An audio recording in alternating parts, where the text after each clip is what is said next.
अभी हमारे कार्यकर्ताओं ने एक बात की चर्चा और की, जो आप लोगों ने नहीं सुना कि आप लोगों से बात कीजिए।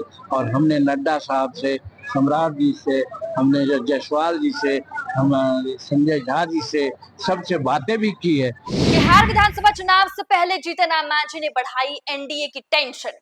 इतनी सीटों पर अब ठोक दी है ताल। नमस्कार, न्यूज़ फॉर नेशन देख रहे हैं आप और मैं हूं आपके साथ साक्षी झा। पटना में जहां एक तरफ एनडीए के बड़े नेताओं की बैठक चल रही है, तो वहीं दूसरी तरफ अब एनडीए में सीट शेयरिंग का पेच फंसता हुआ नजर आ रहा है। विधानसभा चुनाव से पहले ही प्रधानमंत्री नरेंद्र मोदी भी बिहार दौरे पर आने वाले हैं, लेकिन अब देखिए किस तरीके से केंद्रीय मंत्री जीतन राम मांझी सीटों पर अपना ताल ठोकते हुए नजर आ रहे हैं। अब जीतन राम मांझी ने साफ ऐलान किया है, उन्होंने कहा है कि वो 25 से 40 सीट पर चुनाव लड़ेंगे और 20 सीट तो जीतने का दावा तक कर दिया है। तो देखिए, हिंदुस्तानी आवाम मोर्चा के जिला स्तरीय कार्यकर्ता सम्मेलन आज पूर्णिया के कस्बा में किया गया।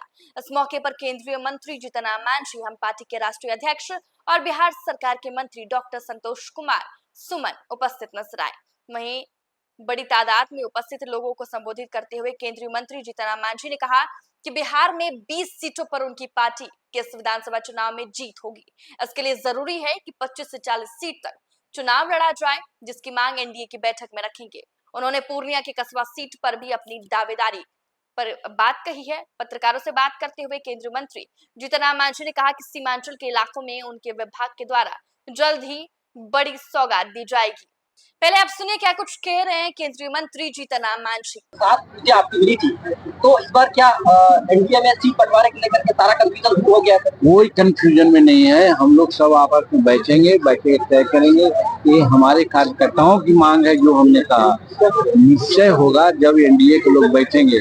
अभी हमारे कार्यकर्ताओं ने एक बात की चर्चा और की, जो आप लोगों ने नहीं सुना कि अभी प्रखंड विस्तृति का गठन हुआ है, जिला विस्तृति का गठन हुआ है।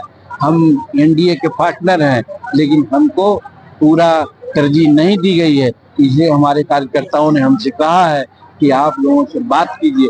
और हमने नड्डा साहब से, सम्राट जी से, हमने जो जायसवाल जी से, हम संजय झा जी से, सबसे बातें भी की है कि भाई हमारे कार्यकर्ताओं का जो मनोबल इस तरह से गिर रहा है, उसको आप देखिए। तो कहने का मतलब ये बैठ करके होता है। ये बात कार्यकर्ताओं की बात हुई, सो मैंने कहा, लेकिन ये हम नहीं कर सकते, क्योंकि हम जो नीति निर्णय की बात होगी उस कमेटी में बैठते हैं, तो उसको हम कैसे कहेंगे। लेकिन ये चर्चा हम लोग वहाँ करेंगे और जो उचित सम्मानजनक निर्णय होगा वो हिंदुस्तानी प्रधानमंत्री बना देना चाहिए। अब उन्होंने क्या कहा उसके बारे में हम नहीं कर सकते हैं, उनकी अपनी बात है। हालांकि नीतीश कुमार जी काफी जोग आदमी है, 20 साल से लगभग बिहार चला रहे हैं, तो नीतीश कुमार जी में सारी योग्यताएं हैं, हम उनके योग्यता के कायल हैं। हमारा जो प्रधानमंत्री जी का स्कीम है कि हम छोटे छोटे इंटरप्रेन्योर्स को डेवलप करेंगे, 1 करोड़ रुपया तक के बैंक गारंटी देते हैं। हमारे पीएम विश्वकर्मा योजना है, हमारे गारंटी योजना है, हमारे पीएम योजना है। ये सब के माध्यम से हमारा एक्सटेंशन सेंटर है, हमारा टेक्नोलॉजी सेंटर है, हमारा केवीआईसी है, खाद्य ग्राम उद्योग है, हमारा क्वायर बोर्ड है। ये सब क्या यहाँ पर संरचना नहीं थी। इन सभी संरचनाओं को हम सीमांचल में लाने का प्रयास करेंगे, जिसकी पूर्णिया भी है। और ये जब आ जाएगा, ये बात 1-2 दिन का नहीं है, 6 महीना भी लग सकता है, साल भर भी लग सकता है। और ये यदि हो जाता है तो यहाँ कम से कम 10,000 से 15,000 लोगों को नियोजन मिल जाएगा। जब नियोजन ही मिल जाएगा तो बाहर क्यों जाएगा। ये प्रयास एक बात है सर, अभी आपने कहा कि 30 से 40 सीटों पर कोई नहीं होगा चुनाव के बाद। देखिए, आज नहीं, बहुत पहले से, जिस दिन इंडिया गठबंधन का गठन हुआ था, उस दिन हमने कहा था कि एक जीवन जंतु होता है जिसको तराजू पर आप तौल नहीं सकते। उसी प्रकार से सब लोग इधर उधर लोग बिछड़ जाएंगे। आज बिछड़ रहे हैं कारण कि इंडिया गठबंधन के लोगों का एक ही मुद्दा है कि मुख्यमंत्री कौन होगा, प्रधानमंत्री कौन होगा। और एनडीए का गठबंधन का है कि हमारा बिहार कैसे विकसित हो, भारत 1947 तक कैसे विकसित राष्ट्र हो, 2027 तक कैसे तीसरी अर्थव्यवस्था हो, और यहाँ कैसे लॉ एंड ऑर्डर ठीक रहे, कैसे हम सड़क बनावे। आज यहाँ है पूर्णिया, 4 या 5 घंटा में हम पहुंच जाएंगे पटना निश्चित रूप में। नहीं तो 80 में हम लोग आते थे तो एक दिन आने में लगता था, एक दिन जाने में लगता था। आज बिजली देख रहे हैं कि 24 घंटा, 22 घंटा, 23 घंटा बिजली मिलती है।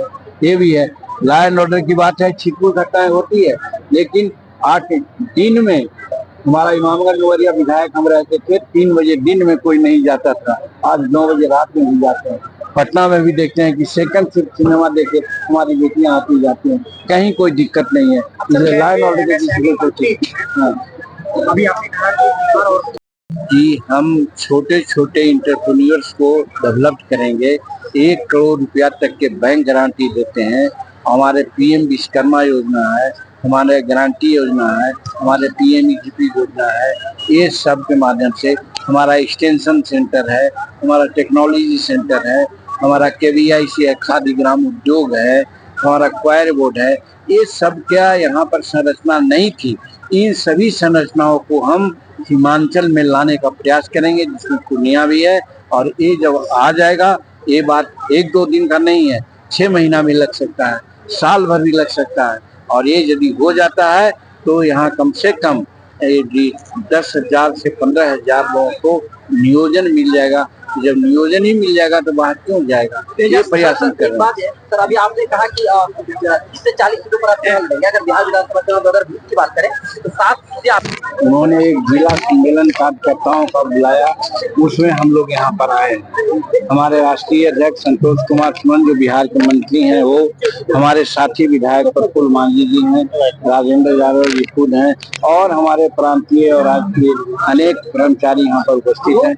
हम लोग ने आया और आ करके अपने मतदाताओं से ये प्रश्न किया और उन लोगों से जवाब चाहा कि आप किसी के बहकावे में नहीं आए, जो आपके लिए भला का काम करता है, भलाई का काम करता है, उसके पक्ष में आइए। इसके लिए उदाहरण हमने बताया कि आपके सामने जमीन का मामला है, आपके सामने शिक्षा का मामला है, लेकिन इसका मामला आपके जो प्रगतिशील कहे जाने वाली पार्टी लोग हैं, कोई नहीं उठाता है।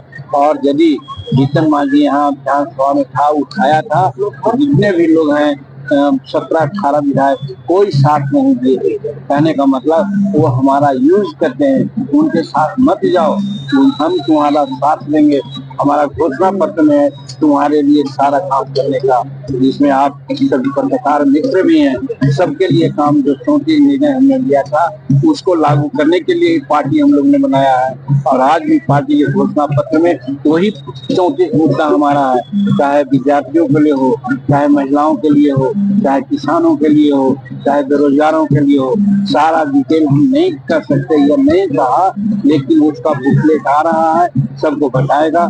इस बिना पर हम लोग को कहा किसी के बहकावे में नहीं जाओ और अपने पार्टी का जहाँ में नीति हो वहाँ जाओ, और कड़ाई आप जो हिंदुस्तानी अवाम मोर्चा से करता है उस पर मतदान करो। अपने मोबाइल के माध्यम से अपने इस शागिर्दों को भी समस्त बिहार में एक्टिवेट करो कि हम लोग हर हालत में कम से कम बिहार में 20 सीट जीत करके आवे। तो जाहिर है 25-40 सीट लड़ेंगे तो निश्चित है कि 20 सीट आएंगे। तो जहाँ जहाँ हम लोग लड़े, हमको मदद करो, यही आह्वान आज हम लोग कस्बा सीट पर, क्योंकि एनडीए का मामला है, बैठेंगे हम लोग। लेकिन सिद्धांत का जो पार्टी जहाँ से लड़ती है उसको सीट मिलती ही मिलती है। तो वहाँ हम लोग गठबंधन में, एनडीए में इस पर चर्चा करेंगे। हमको पूर्ण विश्वास है कि कस्बा सीट का हम लोग लेंगे, और यदि लेंगे तो हम राजेंद्र यादव को निश्चित रूप में यहाँ से एक उम्मीदवार बनाएंगे। सर इंडिया गठबंधन में घमासान मचा हुआ है। इंडिया गठबंधन में कांग्रेस तो देखिए, जहां एक तरफ बिहार में विधानसभा का चुनाव नजदीक आता जा रहा है, तो वहीं दूसरी तरफ एनडीए खेमे में सीट शेयरिंग का मामला फंसता हुआ नजर आ रहा है। लगातार राजधानी पटना में एनडीए के बड़े नेताओं के साथ बैठक चल रही है, तो वहीं दूसरी तरफ देखिए, केंद्रीय मंत्री जीतन राम मांझी ने अब 25 से 40 सीटों पर अपनी ताल ठोक दी है, और उन्होंने ये भी दावा किया है कि अगर 25 से 40 सीटों पर वो चुनाव लड़ते हैं तो 20 सीट वो जीतेंगे। फिलहाल के लिए इस खबर में बस इतना ही। आप देखते रहें न्यूज़ 4 नेशन।